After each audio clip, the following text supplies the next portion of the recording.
So box, box, box.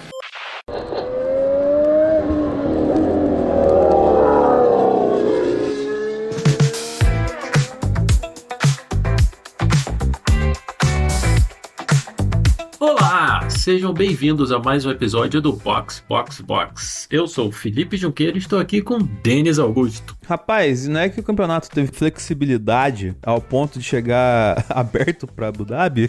Pois é, tava tudo na mão da McLaren, né? Piastri liderando, Norris ali sossegado, tudo certo para eles, pelo menos eliminarem o Verstappen, mas não. Mais uma vez eles erraram e agora vamos nós. Uma última corrida em Abu Dhabi para decidir o campeonato. Exatamente, meu amigo. Valendo lembrar, né, que tava ganho, né, depois de Zandvoort. Mas tudo bem. Vamos para a pauta. Entraremos em todos esses detalhes.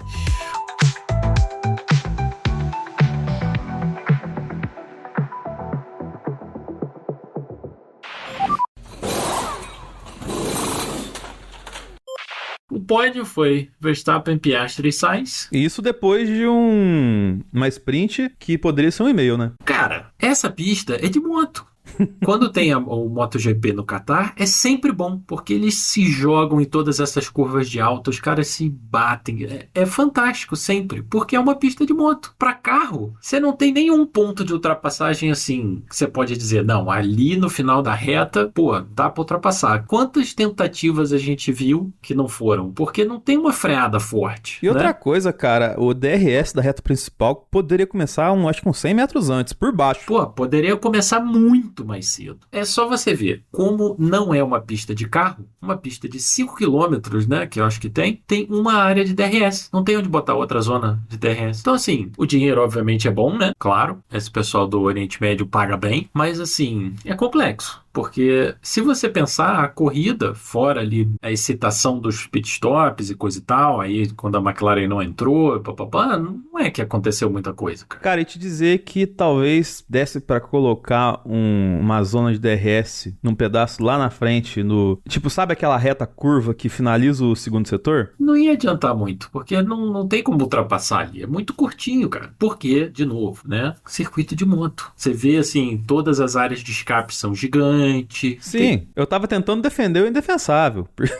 Até porque, assim, dinheiro não falta lá. Pra eles fazerem mais um pedaço de pista aqui pra tentar mudar alguma coisa, daria. Não faltava dinheiro pra fazer um circuito alternativo pra carro. Porque você vê a papagaiada aqui em volta da pista, né? Tem terra coloridinha de tudo quanto é cor, né, agora. Exato. Pra não falar que é deserto o negócio. Então ali, nossa, é um espetáculo, né? Tudo coloridinho. Podia fazer igual é no Bahrein, que tem 4, 5 configurações de pista que você pode usar. Sim, sim. Mas, anyway, eu acho que primeiro a gente fala da McLaren, né? Porque estão querendo muito perder o título de piloto, cara.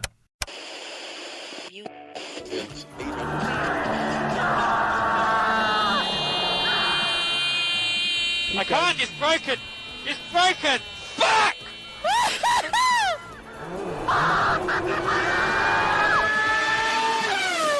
Papaya Cast. Nunca vi uma equipe tentar tanto perder um título de pilotos quanto a McLaren. Assim, não vou dizer que a Red Bull não tem mais um carro mega competitivo, porque tem na mão do Verstappen. Ele provou isso nas últimas corridas, que o carro é competitivo. Mas assim, eles não pararem um dos pilotos na hora do safety car, cara.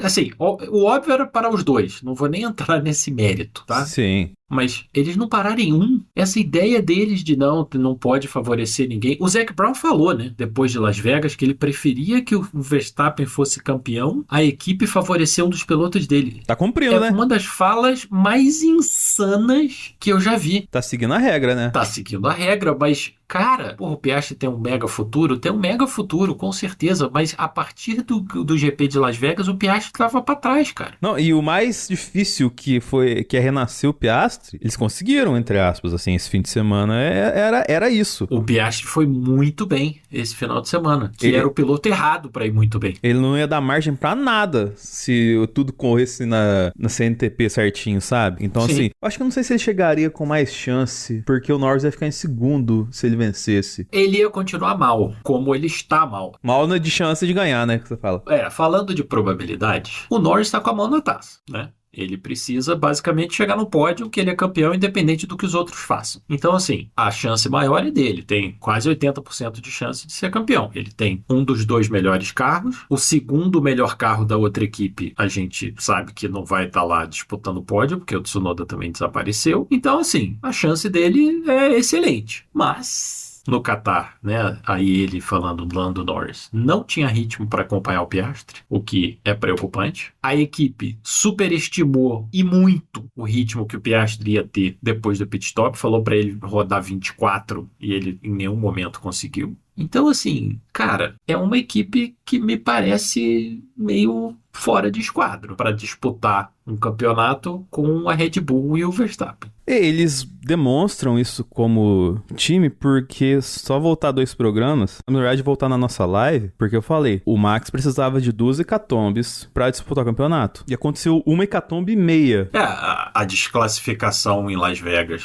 obviamente, foi muito complicado para a McLaren, porque eles iam estar aí com uma vantagem, né, muito boa.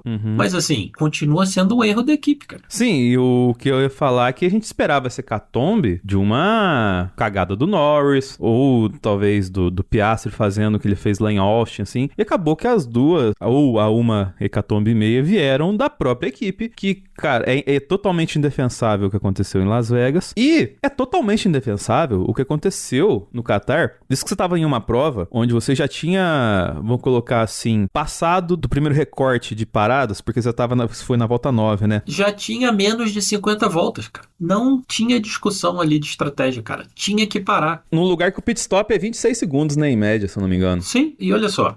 Porque aí, posição de pista, todo mundo ia ter que parar, cara. E é uma pista que é difícil ter safety car, justamente pelo que a gente falou, que tem muita área de escape e tudo mais. Então, assim, era óbvio que ali, menos de 50 voltas. Aí vamos lembrar que você só podia dar 25 com cada set de pneu, então menos de 50. Então você já estava dentro da janela para ir até o final. Uma pista que é difícil ter safety car. Aparece um safety car nessas condições, você para. Não tem como você justificar você ficar na pista, porque é óbvio que quem parasse atrás de você tem uma parada mais barata e vai colar em você porque você está atrás do safety car. Como? Assim, não tem nenhuma forma de justificar essa decisão numa estratégia de Fórmula 1. Nem que não fosse para parar um deles, cara. Para então o Piastri que está em primeiro, deixa o Norris na pista, ou para o Norris que está em segundo e arrisca com ele, o que for, mas tinha que parar, cara. Não tem como você justificar não parar. Eu queria entender qual que é a flexibilidade que eles queriam tanto, não parando, porque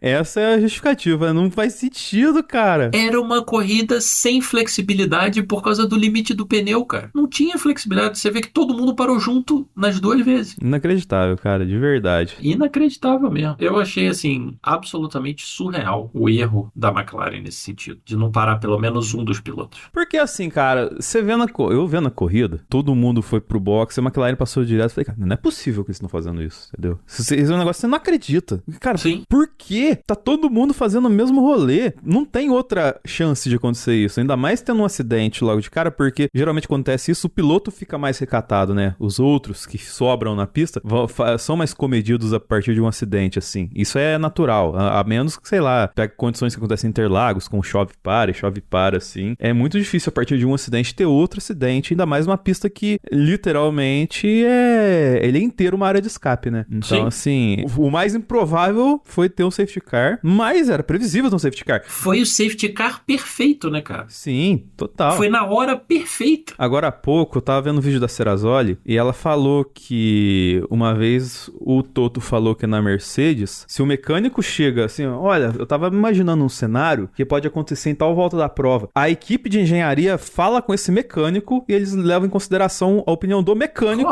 sobre o que pode acontecer, entendeu? Então, assim, cara, não é possível que não tava no cenário da McLaren na mesa, tipo, se a gente tiver um safety car entre a volta 0, a volta 1 e a volta 12, sim, a gente vai...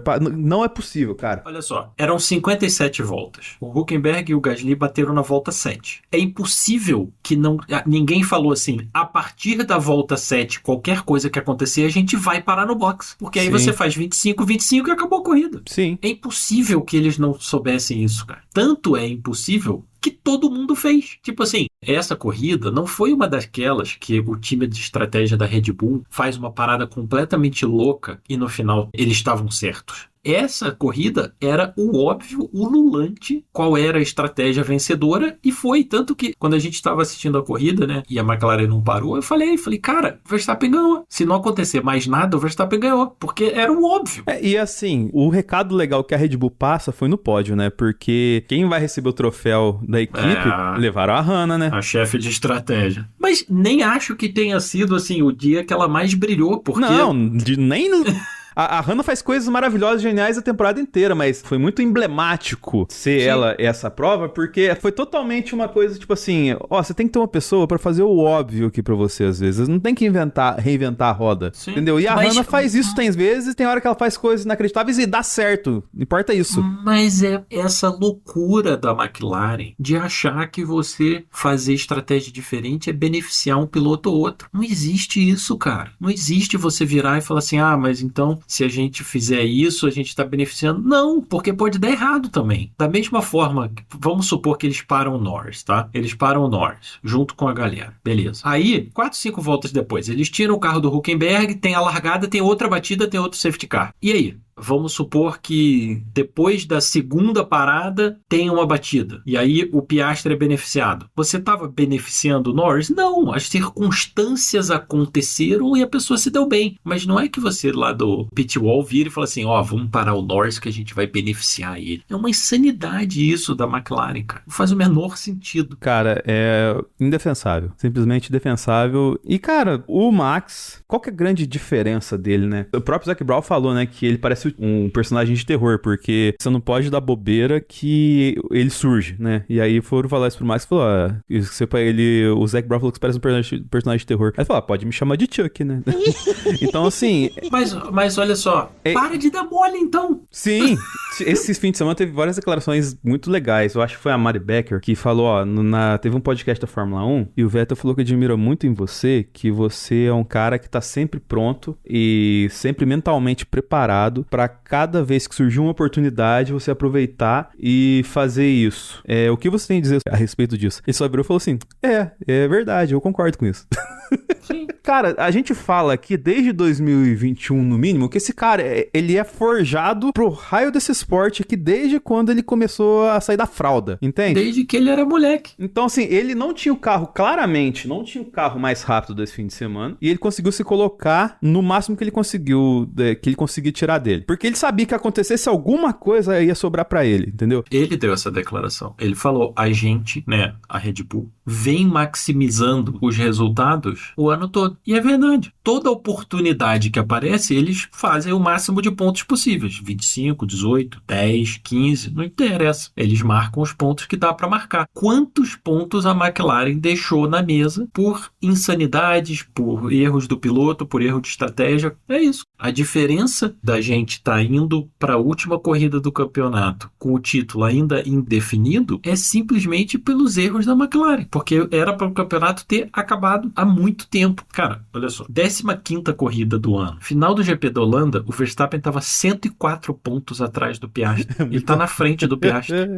Cara, é muita coisa. 104, cara, são 4 vitórias e mais 4 pontinhos de lambuja. E o Max está na frente. É uma virada, é um colapso total do Piastri. Inacreditável, cara. E aí você ressuscita o morto e mata o morto de novo. Sim, e tem o seguinte, né? O Norris precisava marcar 2 pontos à frente do Verstappen, que o Verstappen estava eliminado. Só isso. Ele chegou a marcar 1, né? Pois é, marcou 1, aí foi insuficiente. Então, assim, complexo. Vamos passar aqui os cenários, né? Rapidamente aqui. O Lando é campeão se for pódio. Se ele for P4, o Verstappen for P2. Se ele for P5, o Verstappen for P2. Se ele for P6, o Verstappen P2 e Piastri P2. Ficou meio complexo, mas enfim. Ele só tem que chegar no pódio, resumindo. Se ele chegar no pódio, não interessa. Ele é campeão. O Verstappen, ele ganhando, o Norris tem que ficar fora do pódio. Ele chegando em segundo, o Norris tem que chegar em P8. E ele chegando em terceiro, o Norris tem que chegar em P9, entendeu? Se o Verstappen não ganhar, o Piastri também não pode ganhar, né? O Piastri, ele vai ser campeão se o Norris chegar em P6. Ele, logicamente, eu acho que o Piastri tem que vencer pra isso, né? O Piastri tem que ganhar, sim, com certeza. E o Verstappen em P2. Ou ele chegando em segundo, o Norris chegando em P10 e o Verstappen chegando em P4. Ou seja, pro Piastri é vencer e torcer pros dois se bater. Não, olha só. Pro Piastri, precisa de um milagre. Tem que quebrar carro, tem que bater, É milagre. Piastri, infelizmente, seria uma surpresa tipo 2010 do Vettel. Assim, o cara vindo de trás enlouquecido e dá tudo certo, acontece tudo o que ele precisava e beleza. Já pros outros dois, não sei. Assim, eu acho que se o Norris não fizer uma grande cagada, ele é campeão, porque ele precisa chegar no pódio com o melhor carro. Tem duas pessoas que podem atrapalhar ele, que é o companheiro de equipe dele, que eu imagino que se a decisão fosse entre o Verstappen e o Piastri, a equipe mandaria o Piastri dar passagem pro Norris e o Verstappen. Só que o Verstappen pode ganhar e o Norris continua sendo campeão. Eu vou jogar o seguinte cenário. Penúltima volta, o GP de Abu Dhabi. Verstappen é primeiro.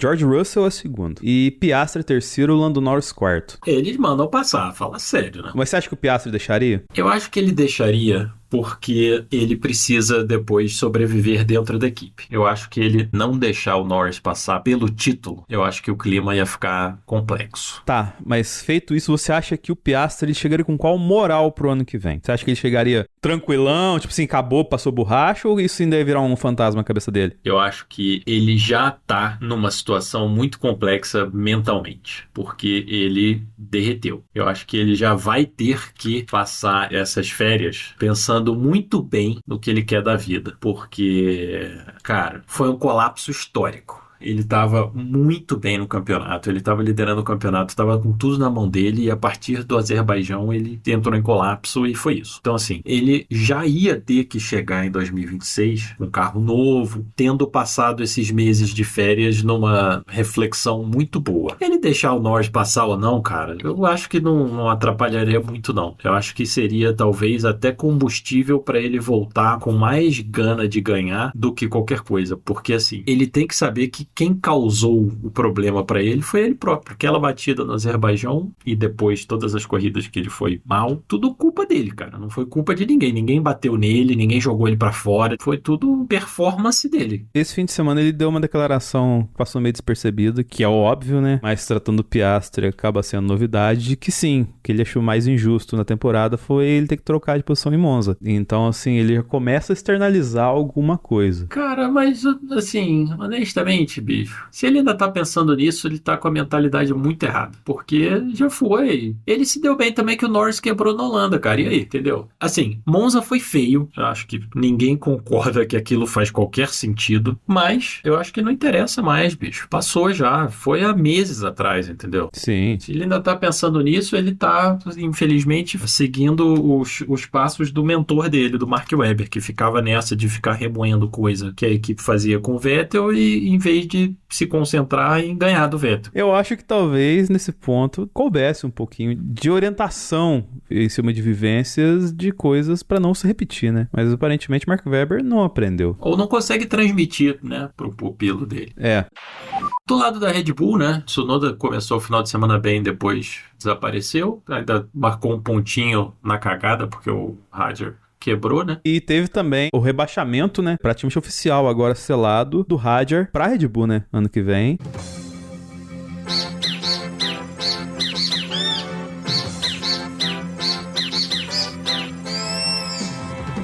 E no nosso plantão de notícias de hoje, Hadjar foi anunciado pela Red Bull como segundo piloto da equipe principal. E Tsunoda vira piloto reserva, piloto de desenvolvimento da equipe da Red Bull, provavelmente aí também trabalhando para a Racing Bulls. Na Racing Bulls, no entanto, ficamos com Liam Lawson e o rookie Arvid Lindblad, que é visto pelo Helmut Marko como uma grande promessa aí da academia da Red Bull. Vamos ver o que ele entrega no próximo ano. Então isso já foi anunciado, tá tudo confirmado. Fico absolutamente devastada pelo Yuki, porque eu realmente gosto muito dele. Eu acho que ele é um ótimo piloto e eu acho que ele sofreu foi mesmo uma bela rasteira da Red Bull quando ele foi passado por segundo assento da equipe principal, porque do nada, sem ter testado com a equipe, não recebendo as peças mais novas, então ele estava sempre um passo atrás do Verstappen. Só no final do ano que ele começou a receber de fato as peças com as quais o Verstappen já estava correndo correndo, então ficou sempre um passo atrás do Verstappen o ano todo,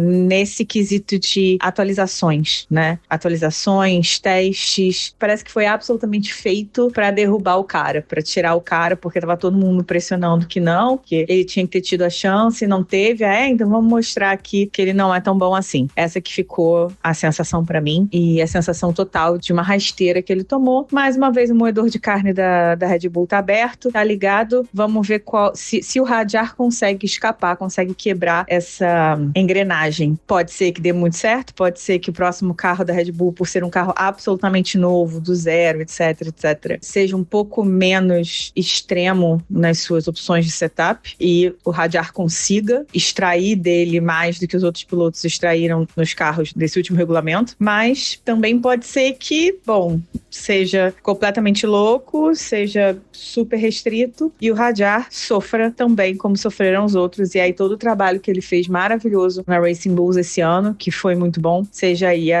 apagado tal qual foi todo o trabalho ótimo que o Yuki fez na Racing Bull. Torço para que não seja. Assim, o Tsunoda ganhou do Verstappen, né, no qualifying, primeira pessoa a fazer isso no qualifying da sprint, tinha tempo que o Verstappen não perdia para um companheiro de equipe, mas aí no qualifying normal, já saiu no Q1, já voltou tudo ao normal. Sim. É muito bizarro você ver, cara, que a Red Bull agora oficialmente vai ganhar da Ferrari no título de construtores com basicamente um piloto, né? O Tsunoda tem 30 pontos, sabe? Coisa assim. Pois é, né, 29. cara? E a Ferrari conseguiu perder deles. Tsunoda que disputa com o Bortoleto, né? Ainda. Incrível, né? Incrível. E a Red Bull, no final das contas, né? Porque eles não podem deixar de serem os vilões, o engenheiro do Verstappen falou uma bobagem sobre o Antonelli, que a Fórmula 1 transmitiu, que também não foi uma ideia genial. Esses rádios da Fórmula 1 não é de hoje, que Dona Aninha, principalmente, fala que, digamos assim, que é uma direção Netflix, que sabe? Entendeu? Tem fim de semana Stranger Things, né? Então o negócio meio vai pro show, né? Independente do bom senso. Pois é, só que aí o Antonelli recebeu mais de 1000 mensagens desagradáveis, mensagens de ódio e abuso online, não sei o que, tanto que a equipe foi obrigada a se desculpar, né? Sim, eles fizeram um press release dizendo que, né, eles erraram, que na verdade, né, eles viram depois que foi um erro do Antonelli, que ele não deixou o Norris passar, papapá. Mas é aquela coisa, né? Uma situação que todo mundo errou. O engenheiro do Max errou de falar, a Fórmula 1 errou de transmitir. E o Antonelli errou na pista. E a Fórmula 1 errou de não mostrar imediatamente o replay do Antonelli errando. Eles não mostraram, né? Então, assim, foi situaçãozinha de merda. E não faria nenhum sentido, assim, ele fazer isso mandado, sabe? O que o Toto Wolff ia surgir depois da prova? Eu vou me vingar da Red Bull hoje. Exato. Tipo, o que o Antonelli tem a ver com isso, entendeu? O Antonelli, aliás, que fez mais uma bela corrida, fora esse erro no final, né? Mais um bom final de semana dele. Ele realmente, depois da temporada europeia, ele tem melhorado muito. Eu tô bastante animado pra ver ele ano que vem, como é que ele vai voltar. O que é curioso, né? Porque nas pistas que ele mais conhecia ele foi mal e nas que ele menos conhece ele tá indo bem, né? Pois é curioso mesmo. Coisas da Fórmula 1, né? Uhum. Agora, nós temos a Aninha não pôde participar hoje da gravação, mas ela mandou, basicamente, um FerrariCast sozinha. Um monólogo. O FerrariCast monólogo. Então, vamos lá.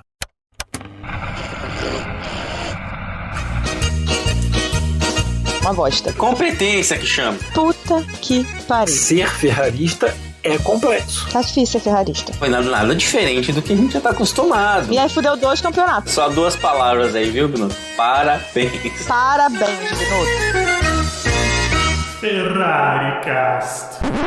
Oi, galera, tudo beleza? Não vou conseguir participar da gravação dessa corrida, até porque eu praticamente não vi a corrida. Eu fiquei vendo pelo meu celular e aí é bem diferente a experiência, né? Mas eu preciso vir aqui pra fazer o meu FerrariCast. Bom, por que eu decidi fazer um FerrariCast? Pra começar. Porque a corrida foi um desastre. O final de semana inteiro da Ferrari foi um desastre. E tá todo mundo muito puto. A verdade é essa. Lá, todos eles, os pilotos, os mecânicos, o Vasser, todo mundo puto, né? né? Não tem um que esteja, tô de boa, tô tranquilo, não. Você olha pra cara de todo mundo, tá todo mundo muito chateado e muito cansado, né? E principalmente os pilotos, eu acho, e a gente, a verdade é essa, nós torcedores estamos muito, muito cansados, porque são muitos anos assim, né? Acho que o único que realmente entende a nossa frustração e tá mais frustrado do que a gente é o Charles Leclerc, porque são 7 anos tentando e não conseguindo, né? Mas eu queria trazer a gente um pouquinho mais pra terra, sair um pouco da raiva e lembrar de que lá em maio, junho, o Vasseur já estava falando que eles iam levar uma atualização, que foi a da suspensão, e eles não iam mais mexer no carro. E isso ficou muito claro que tinha sido uma decisão geral, não foi Fred Vasseur mandando em nada. Pela forma como os pilotos falaram na época e tudo mais, isso ficou muito claro. Inclusive, o próprio Lewis deu uma declaração esse final de semana que lembrou disso, né?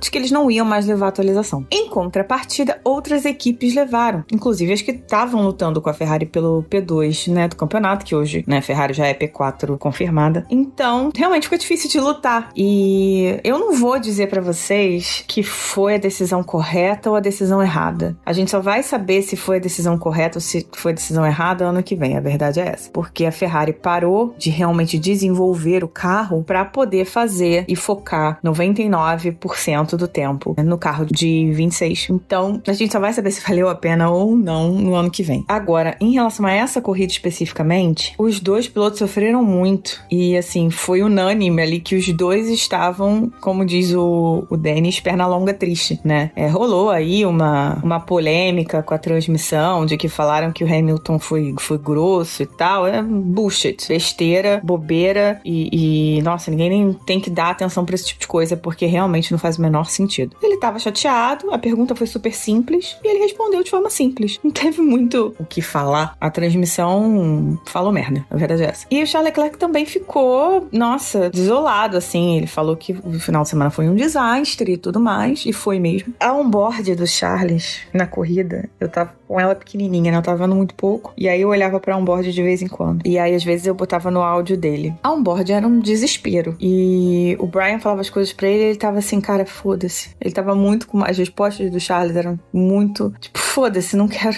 Só quero que essa corrida acabe, né? Realmente tava desesperador. Ferrari não conseguiu entender o carro nesse final de semana. Se esperava que a pista não fosse ser boa, porque é uma pista cheia de curvas de raio longo, que realmente foram, eu acho que, o pior da Ferrari ao longo do ano, né?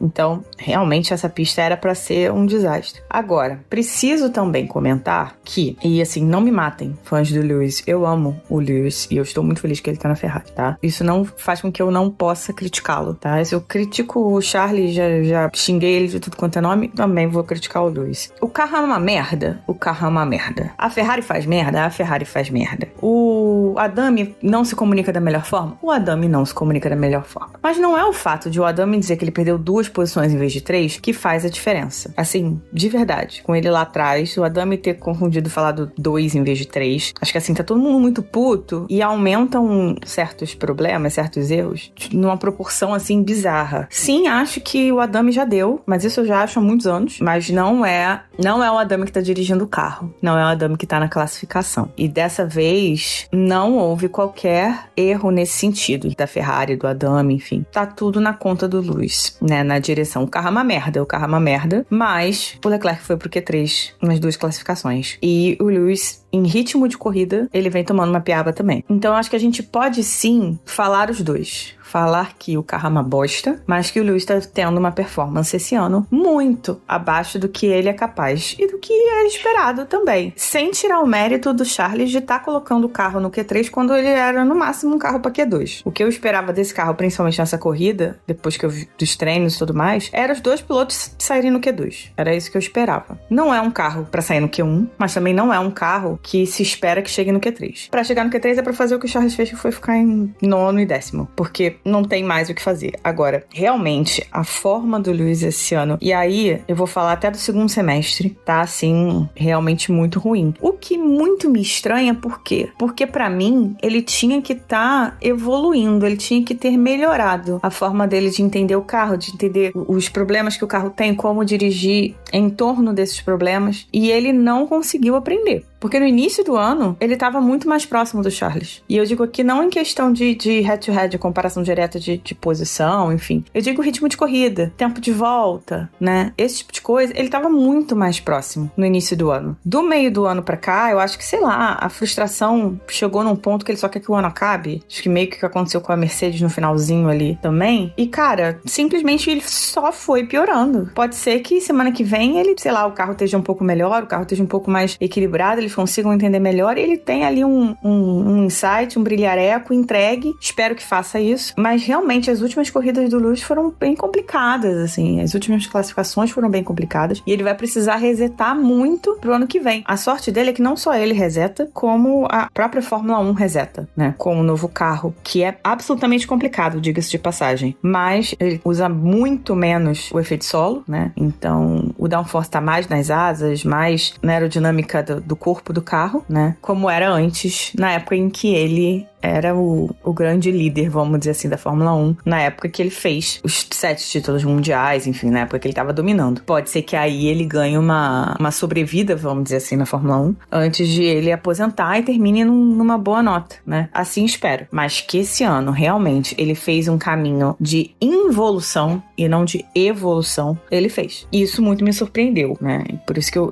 tô trazendo aqui. É realmente complicado, né? E é muito chato que às vezes a gente começa a comentar esse tipo de coisa nas redes sociais, né? Sabemos. E as pessoas acham que, assim, puro hate, né? Eu tô tacando hate. Eu não tô tacando hate. Eu tô fazendo uma crítica sobre um atleta. Da mesma forma que a gente faz, sei lá, sobre jogadores de futebol dos nossos times. Aliás, sinto muito, Denis, né? É isso. Meu Ferrari Cast hoje pra tentar colocar a gente um pouquinho no chão de que, assim, sabíamos que seria esta merda até o final do ano. Sabíamos que este era o carro que tínhamos. Eles sabiam que este era o carro que existia. E não houve trabalho em cima desse carro depois do meio do ano, a não ser o trabalho de final de semana para final de semana, de entender e olhar os dados, enfim, o trabalho de pista normal de fazer a configuração do carro. Não teve atualizações. Então as outras equipes tiveram e a Ferrari não. Pronto, tá aí a grande diferença, tá aí o grande problema. Agora, num geral, falou-se muito de Charles Leclerc na Aston. Esse final de semana ele já fez as suas declarações de amor pra Ferrari de novo. Acho que toda corrida ele faz as declarações de amor dele pra Ferrari. Mais uma vez, eu acho que, assim, está sendo negociado. Ele pode até ter um contratinho ali já feito, vamos dizer assim, mas não assinado. Mas ele não vai decidir nada até saber qual é a ordem das equipes na pista. Até porque pode ser que outras equipes queiram. Eu acho que Max Verstappen e Charles Leclerc são ativos, que no mercado dos pilotos serão sempre muito buscados. E a partir do momento que fique claro que o Leclerc está aberto aí para outra equipe, a Aston não vai ser a única a fazer proposta. Então, eu acho que é assim que vai ser. E ele também deve ter usado muito bem essa proposta para falar para a Ferrari, olha, faz um carro, porque se vocês não fizerem, ó, beijo, cansei. Não acredito mais no projeto de vocês, porque não faz sentido. A gente tá assim há 7 anos e nada muda. Então, vamos ver o que acontece. Bom, muito obrigada, galera. Já dei aquele meu desabafo de ferrarista, porque tá triste. E vamos ver o que a Abu Dhabi nos espera, porque a decisão vai ser muito boa. Vamos ver o que Max Verstappen consegue fazer, se ele consegue fazer. Vai que dá um trelelê e sobra pra Oscar Piastri, não sabemos. Já aconteceu isso com o Raikkonen em 2007. Ou pode ser que, enfim, as coisas sejam absolutamente chatas, a corrida seja um porre e dê Lando Norris mesmo, pra minha tristeza. Mas, paciência, né? Abu Dhabi nos espera. Um beijo, galera. Valeu. Tchau, tchau. Box, box, box. Mas, Felipe, eu gostaria de uma observação sua sobre um ocorrido do fim de semana que é assim, o Lewis Hamilton vai mal no treino. O Lewis Hamilton vai mal, ponto, né? Vai mal e ponto. Anyway, nossa querida Mari Becker vai lá e pergunta, pô, o que tá rolando? Aí o Hamilton, tipo, fala em poucas palavras. Hamilton é lacônico. Pô, sei lá, bicho. O clima tá bom, alguma coisa assim. E sai, tipo, mas o microfone dele estava baixo no momento. E meio que era uma pergunta que não tinha muito o que se falar, entende? É aquela pergunta pro técnico do futebol, né? E aí, seu time perdeu de 5-0, o que você acha que você pode fazer de melhor pro próximo jogo?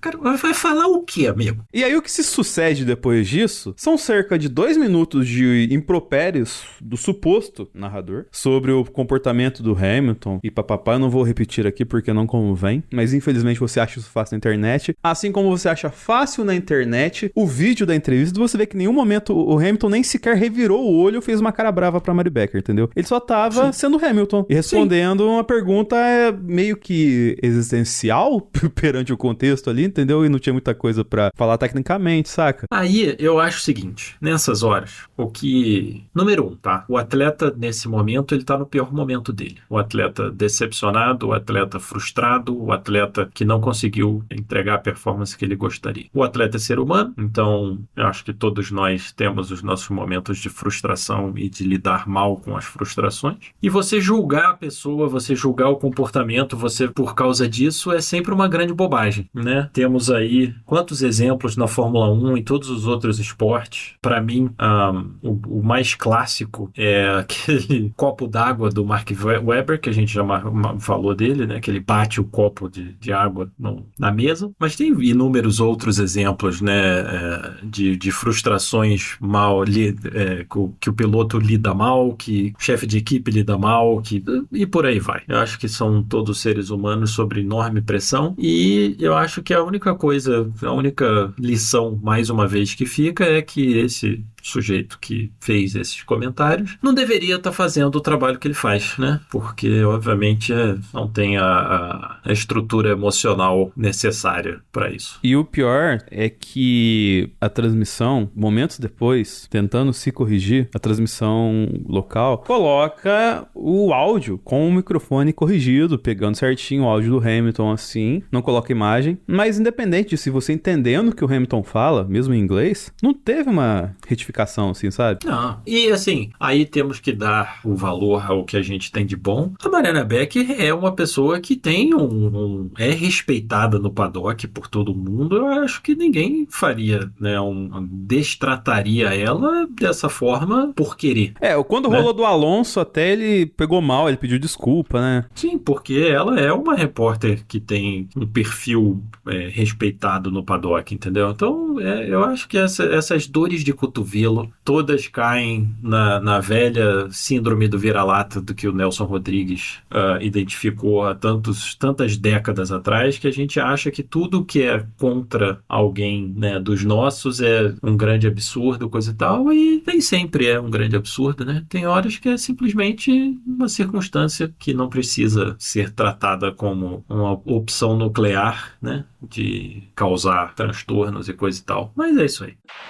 Felipe, a gente teve o fator que desencadeou todo esse rolê que a gente falou lá dos ponteiros, mas a gente não, digamos assim, deu uma analisada no ocorrido. Nesse acidente, você acha que tem culpa do Hulk, tem culpa do Gasly ou é incidente de corrida? Cara, eu achei uma boa decisão não punir ninguém, porque eu achei que o Hülkenberg fechou demais o volante, eu achei que o Gasly perdeu um pouco o carro, e no final das contas os dois dançaram, né? Os dois foram punidos. O Hülkenberg abandonou e o Gasly caiu lá para trás. Eu não achei uma decisão ruim, não. Eu achei que o Hülkenberg, apesar dele ter falado, né, que eu dei muito espaço pro Gasly por dentro e tal, eu achei que ele fechou um pouco. O Gasly tentou espremer o Hülkenberg também um pouquinho demais. Ele deu uma saidinha de frente. Então, assim, eu achei que no geral o lance de corrida ficou ok ali pros dois. Eu não acho que ninguém merecia ali uma punição, não. É porque a minha visão do rolê é que meio que os dois erraram em algum ponto ali, sabe? Exato. Tanto na hora de fazer a posição, de fazer a defesa da posição ali, o Gasly talvez abriu um pouco demais, mas não no sentido de abrir na maldade, mas no sentido de dar uma escorregadinha, sabe? Algo que é normal. Eu achei que ele escorregou de frente ali, né? Tentando frear tarde, eu achei que ele simplesmente perdeu um pouquinho o carro ali. E o Hülkenberg também, eu tentava passar ali, cara, num lugar que tinha brita, sabe? Jogar o carro naquele pedaço pra tentar passar, não foi muito inteligente, assim. E ele meio que confiou que o Gasly ia ficar por dentro e não ia espremer ele, que não é exatamente. Mas aí volta no que a gente falou no começo, que é o seguinte,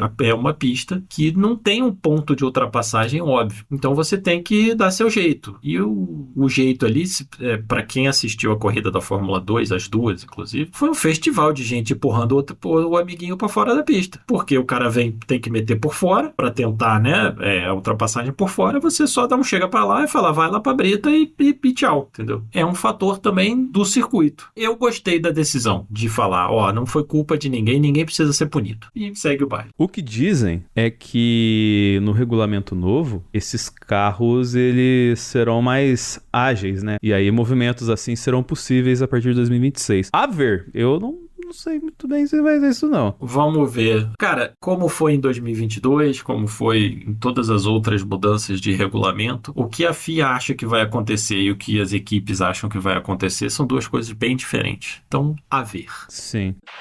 Eu acho que temos aí que saudar a performance do nosso Carlos Sainz, que foi um final de semana, eu achei, de gala dele, terminando, né, ele marcou ponto na sprint. Na sprint, obviamente, ele largou e terminou na mesma posição, porque, né, como você falou, podia ser 1,5. Só serviu pro Max reduzir dano e passar o Tsunoda, que seria óbvio, né? Exato.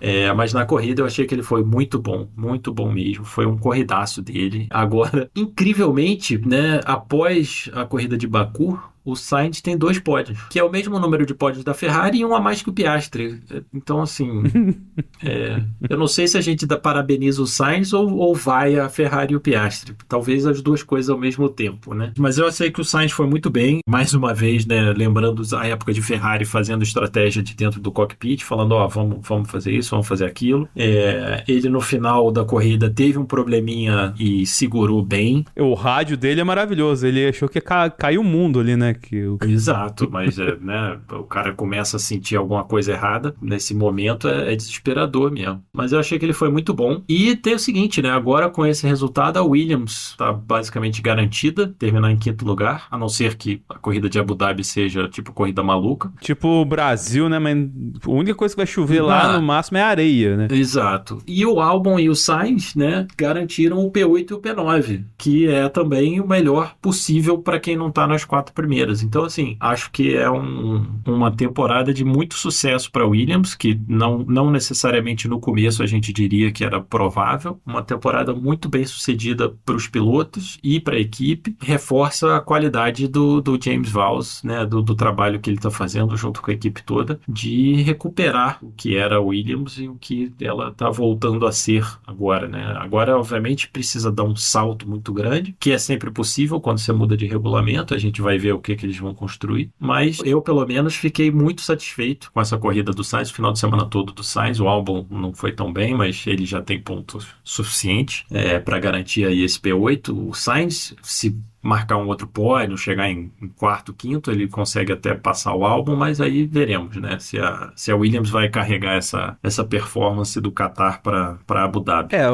Vão colocar assim as disputas de construtores que talvez ainda tenhamos, mas que são difíceis. A gente tem uma disputa pelo 6º, que a gente tem as Racing Bulls com 92 e a Aston com 80, são 12 pontos. Então talvez tenha alguma coisa, né? Também precisa do Alonso chegar em 4º, né? Porque se a gente for esperar que o Stroll faça algo brilhante, felizmente tá difícil. O Stroll ele chega nessa última prova com vontade de morrer, né? Não, até porque a prova dele do Qatar foi horrorosa, né? O Alonso fez uma boa prova, marcou uns pontinhos, marcou 6 pontinhos, apesar de ter dado um 360 bem bacana. E o Stroll, basicamente, ficou lá atrás, ninguém viu, ninguém falou. Teoricamente, teria uma disputa entre 7º e 8º, que é a Haas com a Aston, que é 73 a 80. Mas, assim, não me parece Não me parece que o Ocon vai buscar nada. É muito ponto pra marcar, talvez. Para eles. Mas a disputa real que temos aqui nesse fundo é 68 da Sauber e 73 da Haas. São 5 pontinhos e isso dá para pegar. Dá. O Hülkenberg meteu uma daquelas corridas loucas dele, o Bortoleto marcar ali 2, 3 pontinhos, eles conseguem. E no mas, né, você até tinha colocado aqui que as Racing Bulls iam pontuar com 2 carros, mas ele teve o único estouro de pneu, né, da prova, que foi do Hadjar, né? Não foi pneu. Não foi pneu? Aí é que tá. Não, eu descobri hoje. Quer dizer, foi um estouro de pneu, mas o que aconteceu foi o seguinte, cara, o defletor do pneu, aquele defletor aerodinâmico dele quebrou. Nossa. E aí entrou debaixo do carro, furou o pneu, quebrou o assoalho, não sei o que, e aí ele abandonou. O Hadjar não terminou a corrida. Poxa. Foi falha mecânica mesmo, não foi dos pneus. Isso corrobora com a minha melhor percepção daqui a pouco, então. Chegaremos lá. Mas foi uma pena pra eles, né? O Lawson ia marcar 1 pontinho, marcou 2, chegou na frente do Tsunoda, mas eles iam mais uma vez marcar ponto com os 2 carros, assim, foi um azar muito grande do Hadjar. Tem um amigo meu que resolveu que vai torcer pro Hadjar. Coitado.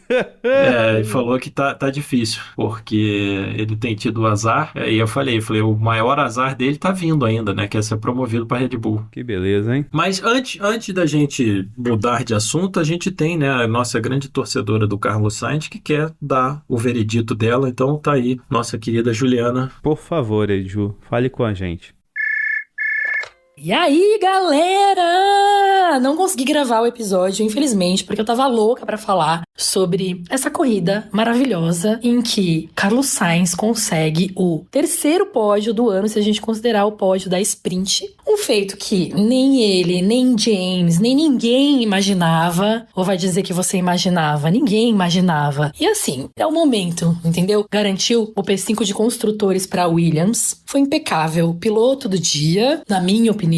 E é o que importa falar sobre essa corrida, porque era meu aniversário, né? Meu aniversário foi no sábado, e aí eu fui dormir mega tarde, e aí eu perdi 2/3 da corrida. E aí quando eu acordei e me deparei com ele em terceiro lugar, eu me arrependi muito de não ter acordado pra ter assistido a corrida inteira. Só que aí eu assisti a corrida depois que ela terminou, e na verdade não acontece muita coisa, assim, né? Ou eu tava tão extasiada que eu nem consegui entender o que tava acontecendo. Vocês me desculpem, eu não estou aqui hoje com papo técnico e uma análise fria e calculada. Eu tô aqui completamente como fangirl do Carlos Sainz e vim aqui só pra falar isso mesmo, tá? Além disso, foi só pra finalizar, né? Pelo menos o Bortoleto terminou a corrida, né, coitado? Não bateu no Stroll dessa vez, tá bonito. Sim. Aí, progresso. Eu achei que ele classificou mal, né? Infelizmente. O Q1 tem sido muito apertado, né? Então, qualquer coisinha, você cai no Q1 e pronto. Principalmente para essas equipes de trás. A diferença do Bortoleto no Q1 pro Hülkenberg não foi grande, mas ele ficou e o Hülkenberg passou. E aí ele ficou naquele bolo, né? Uma pista difícil de ultrapassar. O velho trenzinho de DRS. Então, assim, não tinha muito o que fazer, não. Acho que foi bom, ele, né, completou a corrida. É sempre bom quando você bate no largada, a próxima corrida você completar sem susto. E aí vamos para a última corrida. Eu acho que assim, o Bortoleto, né, indiscutivelmente teve uma boa campanha, né, de novato. Eu acho que ele provou que ele merece estar ali, né, que ele tem qualidade para estar ali. E é isso. Agora, ano que vem, vamos ver o que a Audi vai trazer, né, como vai ser o carro, onde que eles vão ficar na ordem. E de repente ele tem aí a chance de, né, disputar uns lugares melhores. Mas eu achei que no Qatar era isso aí mesmo. Largando lá de trás, não tinha muito mais o que ele fazer, não. Agora o importante é finalizar bem esse campeonato, né? Pudesse marcar os pontinhos, né? Ia ser bom. Sim. É possível, né? Ia ser bom. Abu Dhabi, que os prognósticos falam que é mais uma pista que favorece o perfil da McLaren, como aqui no Qatar. A McLaren com certeza vai bem lá, né? Então, vamos ver. Mas o problema é que o Verstappen vai bem também, né? O Verstappen ele sabe o atalho pra vencer ali, entendeu? Essa é a questão. A única a salvação, né, da lavoura da McLaren é que não adianta só o Verstappen ganhar, né? Então, eles não precisam efetivamente brigar pela vitória com o Verstappen. Porque se fosse uma situação do Piastri e do Norris e o Verstappen, quem ganhar leva, complexo. Ainda mais tá acontecendo uma coisa que a gente não comentou também, que o que o Russell tá na loucura essas últimas provas é uma maravilha, né? Essa prova ele larga, vai lá pra trás. Ele tá se divertindo. Tá Mas na perdeu do Antonelli, né? Infelizmente pra ele. Chegou atrás do Antonelli aí no Qatar. Vamos lá. Meu melhor vai pra Maximilian Verstappen, porque... Vamos colocar assim, desempenho puro seria o Piastri, né? Mas é o que eu digo há muito tempo, né? Cara, ele não basta ser bom, assim, ele tem que se colocar na condição de. E o Max, ele já externaliza 4 cantos que ele sabe fazer muito bem isso, entendeu? Então, foi sendo assim que ele aproveitou os últimos 2 intempéries que envolveram a McLaren. Então, por chegar vivo e precisar de uma combinação que não é tão improvável assim, apesar da McLaren estar com muita vantagem, eu acho que ele merece o meu melhor, sabe? Não acho que é um melhor indigno de forma nenhuma. Eu acho que o Verstappen mostra sempre que se você for fazer uma lista de melhores pilotos, ele tem que estar no topo da Fórmula 1 no momento. Eu tava pensando uma coisa hoje na academia e que, assim, independente da forma que for, se ele sair de Abu Dhabi campeão, ele é top 3 da história já, na minha visão, sabe? Ah, sim, bom, ele empata com o Fangio e fica atrás só do Schumacher e do Hamilton, né? Isso na questão de título, né? Sendo que ele empata com o Fangio, ganhando os 5 seguidos. Algo que só o Schumacher tem. E eu acho que o primeiro e o quinto de forma muito combativa, né? Sim. Que é sempre, dá sempre um valor maior a coisa. E o seu pior, vai pra quem? Pior, vai pra McLaren como um todo, né? Não pode, cara, você entregar a paçoca desse jeito mais uma vez, sabe? Não tem como. É tipo, você faz o mais difícil, que é trazer um piloto seu pra disputa de novo, e você sabota isso. Basicamente, o que eu tenho pra falar é isso. Você tira o cara de novo da jogada, sabe? E você podia ter um final de temporada muito mais tranquilo, seguindo o supostamente plano que você queria, que é deixar o seu garoto da casa ser campeão, né? Ia fazer 1-2 fácil, né? Lá em Abu Dhabi, assim, deixar o Verstappen em uma condição complicadíssima e tal, pra ser campeão, e esse Piastri não ia dividir roda com o Norris se precisasse. Talvez vão colocar, sei lá, ele ia disputar a primeira curva, mas além disso, não ia fazer nada mais além disso, visto que o carinha tá derretido, né? Mas não, eles chegam no última prova, tendo um tubarão branco pronto pra qualquer bobeira que der, morder fatalmente eles. Eles vão chegar na última prova suando frio, quando podiam já ter eliminado o Verstappen há muito tempo, né? Sim. É complexo. E a sua decepção? Vai pra Zebra Alta, né? A nossa marca do Qatar, né? Porque prometeram tanto que ela ia acabar com os pneus, não acabou com pneu nenhum. Fizeram um maior teatro, só pode dar 25 voltas, eu não sei o que, bababá, e no final das contas. Te contar, cara, acho que esse pneu durava pelo menos mais umas 5, 6 voltas além dessas 25. E o grande problema desse limite de 25, que não foi assim, você pode dar 20 com o macio, 25 com o médio e 30 com o duro, né, um limite global, é que você acabou com a estratégia dos compostos diferentes, né, porque o médio e o duro davam 25 voltas tranquilo, então não fazia diferença. Todo mundo colocou amarela na segunda parada, o Max colocou branco e já começou a aproximar rapidamente dos ponteiros lá, entendeu? Pois é, porque ele podia usar o pneu, né, que o pneu ia durar, então gasta aí, mano. Tem borracha, gasta borracha. Tem borracha, tem gasolina, porque teve safety car, então... Exatamente. Só serviu pra deixar o campeonato vivo essa corrida. Exatamente. Bom, pelo menos não foi no meio da madrugada, podia ser pior. Sim, poderia. Podia ser pior. Falando em pior, eu também concordo com você. Eu acho que o pior foi a McLaren, pelas razões que você elencou. O meu melhor eu dou pro Sainz, porque meteu uma Williams ali no pódio, onde ela não tinha nenhuma razão para estar, na frente das McLaren, de uma McLaren e de 2 Mercedes. Achei que ele fez corridaço. E a minha decepção vai não só para as zebras altas, aí, garoto, danado, mas para a pista como um todo, para os pneus, para tudo, assim. Eu achei que... Eu não sei se eu tô já exausto dessa temporada tão longa, mas aquele período ali entre as paradas de boxe eu achei muito chatinho. Não aconteceu nada, todo mundo ali meio que esperando acontecer alguma coisa e nada vinha, e chegou a hora de parar, pararam. Nem isso teve muita graça, né, porque todo mundo foi super competente. Então, sei lá, decepção vai pro evento como um todo. Assim, a pista é linda, todas as tomadas aéreas são muito legais, aquela tomada do sol se pondo também é muito bacana, mas a ação em pista é muito fraquinha. Já sobrevoei essa pista, maneira mesmo, sabe? Não, é muito bacana, mas infelizmente nem só de tomada aérea vive um final de semana de Fórmula 1. Me incumbiram de falar meu melhor e pior decepção. O melhor é o Carlos, sem dúvida, não tenho o que dizer. O pior, eu acho que eu tenho certeza que é a McLaren, que tá dando uma de Ferrari ultimamente, né? É constrangedor e triste. E a decepção é o Lando Norris de novo, né? De novo. Eu tô torcendo pra ele, tá, gente? Eu quero que ele seja campeão, mas puta, não dá pra defender. É isso. Meu melhor vai pra Hülkenberg e Gasly. Meu pior vai pra McLaren. E minha decepção vai pros rookies que não bateram e não fizeram mais caos nessa corrida, porque teria sido bem divertido. So box.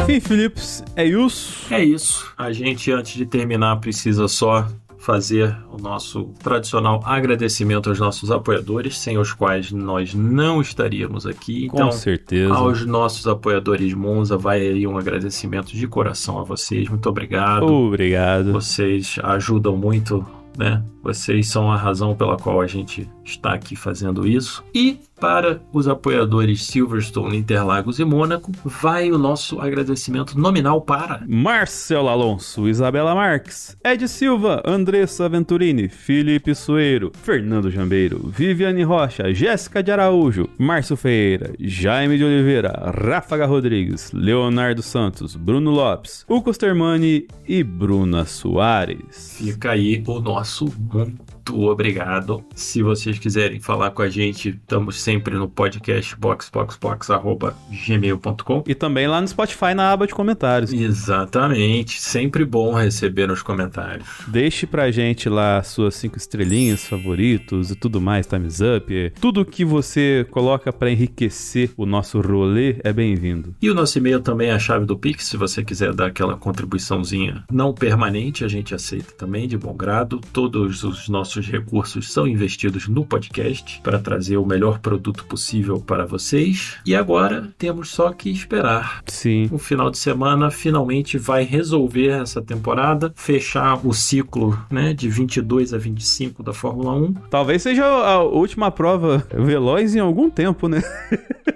É. O que dizem desse regulamento novo dos carros é... Nossa. Pois é, veremos na pré-temporada. De qualquer maneira, agora é aquela expectativa pela última corrida da temporada para resolver o título de pilotos. Então vamos nós. Se você quiser assistir com a gente na nossa comunidade do WhatsApp, você só precisa apoiar o podcast, que você imediatamente ganha acesso e é muito divertido, altamente recomendado. Ainda dá tempo, hein? Fora isso, nos vemos na semana que vem com mais um episódio do Box. Falhou e box.